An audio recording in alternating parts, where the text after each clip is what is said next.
Baik. Speaker, saya nak minta tolong tempat bahas. Assalamualaikum warahmatullahi Gelotong wabarakatuh. kacau. Terima kasih kepada Datuk Speaker.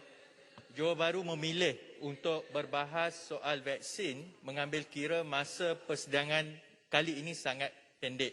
Yang mana kita tahu koordinasi dan juga kaedah-kaedah yang digunakan pakai oleh kerajaan seperti lockdown, PKP ternyata hari ini telah gagal. Cuma bila kita berbicara soal vaksin ini, saya nak tumpukan kepada soal accountability dan juga soal ketelusan. Di luar sana, yang banyak pertanyaan adalah soal agihan. Fasa pertama kita tahu, Barisan Harapan, Kesihatan ataupun bukan. Fasa kedua, kita tumpukan kepada soal, bagi.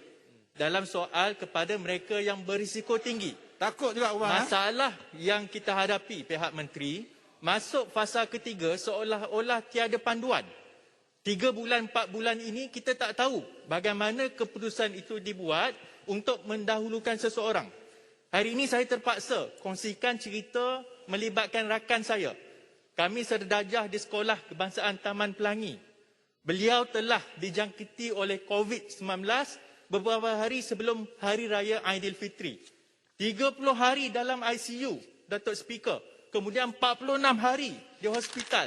Tapi Alhamdulillah, terima kasih kepada petugas kesihatan Hospital Sultanah Aminah, beliau kembali pulih dan kembali ke rumah ketika ini. Cuma kami di kalangan anak muda pun terasa bila mana ada sistem MySejahtera. Dikatakan the whole system perbelanjaan 70 juta ringgit. Mana accountability-nya bila sistem itu gagal?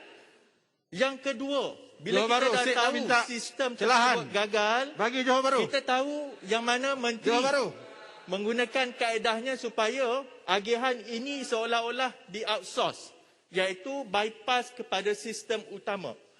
YB Menteri tadi sebut, banyak pihak-pihak kementerian yang dilantik untuk buat agihan.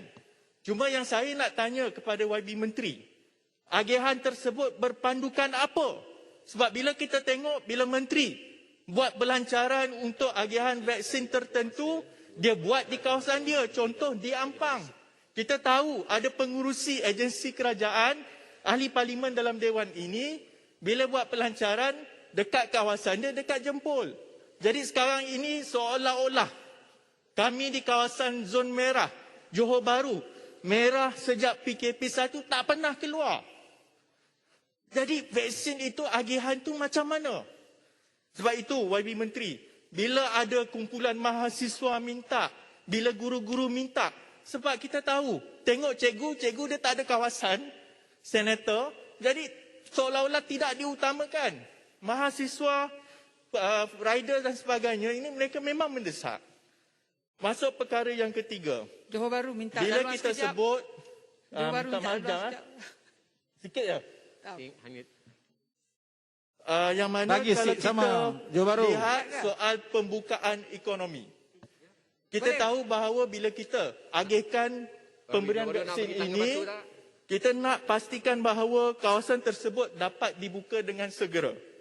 Masalah yang kita hadapi sekarang ini di Selangor, Klang Valley baru nampak ada sedikit penyelesaian. Alhamdulillah lebih pantas agihannya. Cuma kekhawatirannya, mereka di kawasan-kawasan bandar seperti Johor Bahru ini, kita tak tahu sampai bila kita terpaksa bergelut dan kita tidak mahu mengikuti pengalaman apa yang berlaku di Kuala Lumpur dan Selangor. Johor Bahru isu berkaitan. Sebab itu, yang saya mohon kepada YB Menteri, bila sebut soal operasi lonjakan kapasiti itu, tolong pertimbangkan bandar-bandar ini perlu dibuka kerana kita bergantung kepada soal ekonomi, soal pendapatan kepada negara. Silakan. Okey, terima kasih. Berkaitan yang saya nak nyatakan ialah, adakah KKM mempunyai link secara otomatis dengan klinik-klinik swasta yang dibenarkan membuat swab test? Dan jika ada, berapa pantas dan cekap? Sebab ada tak piagam pelanggan? Berapa kalau kes ni dah positif, ya, dan menunggu hasil swab test ni, menunggu-nunggu dalam ketakutan di rumah. Apakah SOP untuk memastikan yang positif segera diberi perhatian? Terima kasih. Terima kasih. Johor Bahru. Terima kasih. Cepat saya ingin tanya, Johor Bahru setuju ke tidak supaya kita minta kerajaan buka lebih banyak PPV dan untuk membenarkan orang walk in untuk dapatkan vaksin. Walk-in. Sila Johor Bahru. Johor Bahru, balik pulau. Last balik pulau. Okey, terima kasih Johor Bahru. Dalam dialog dengan Menteri awal tahun ini, Menteri mengatakan fasa 3 dia nak bagi kepada economic frontliners, terutamanya airline crews, hoteliers dan mereka yang berada dalam sektor pelancongan. Tadi Wakil Menteri sebut tentang gelembung Langkawi, tapi sektor pelancongan ini juga meliputi bukan hanya Langkawi.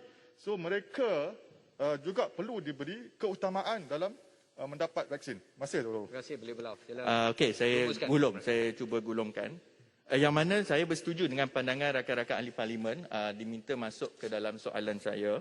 Cuma dari segi gelembung tadi, saya beranggapan bahawa saya dah ulang kepada Menteri waktu taklimat bulan Mac. Kemudian kita ada pertemuan secara Zoom. Saya ulang lagi sekali. Iaitu keutamaan kepada Johor Bahru ni sangat kritikal. Jadi kalau konsep gelembung dari segi tourism tadi, boleh diguna pakai untuk gelembung sektor ekonomi bandar-bandar ini dibuka kerana sempadan Singapura Johor Bahru ni dah lama. Dulu janji hujung tahun lepas, tapi kita tahu tak dapat capai kerana kes masih tinggi. Jadi saya memang mengharapkan kepada pihak menteri kalau boleh buat operasi lonjakan kapasiti itu, utamakan juga pintu masuk negara ini kerana last kali speaker Perdana Menteri Yang Berhormat Perdana Menteri telah umumkan sebelum ini bahawa akan diberikan kelonggaran kepada 2 dos. Maksudnya dari segi pergerakan dan sebagainya, hubungan kekeluargaan di Singapura Johor Bahru ni terputus lama. Banyak keluarga ni terpisah setahun lebih. Mereka tak dapat pulang sebab kalau balik ke Johor Bahru 2 minggu kena kuarantin, balik ke Singapura kena kuarantin lagi 2 minggu. Yang ini tolong tengokkan bila kita sebut dalam soal 2 dos tadi. Dan akhir sekali soalan kepada speaker. Johor Bahru. Yang saya nak kepada, boleh ke? Sikit. Tak boleh. Johor Bahru boleh mencelah tak sikit bagi. berkaitan dengan Singapura tadi. Sikit je. Sikit. Masa dah tamat, saya tak menangkan. Masa dah habis, boleh mencelah lagi. Okey, last Dah habis, Datuk Speaker yang saya nak tanya, sebab di luar sana, di ruang lega kita dah ada kabar angin, kita tahu Speaker dah umumkan ada beberapa orang ahli parlimen yang masih belum vaksin. Cuma kabar angin mengatakan ada ahli parlimen tak vaksin disebabkan soal kepercayaan. Baik. Jadi saya harap Datuk Speaker kalau boleh dedahkan ahli-ahli parlimen yang tak nak vaksin, sebab saya percaya kita ambil vaksin ini tidak akan merendahkan fahaman agama kita.